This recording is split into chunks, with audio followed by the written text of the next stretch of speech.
Hi! In front of me is Huawei Nova 11 and today I would like to show you how you can change default apps. You need to begin by installing your new defaults. I already did that, so I can go into settings right away. In settings, scroll down to access apps and services. Click on default apps and tap on one of those options. I want to change my browser app, so I have to click here.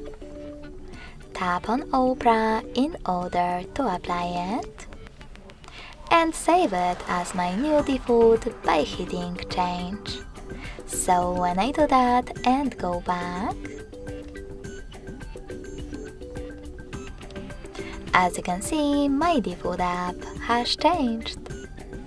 Thanks so much for watching. If you enjoyed this video, don't forget to leave a like, comment and subscribe.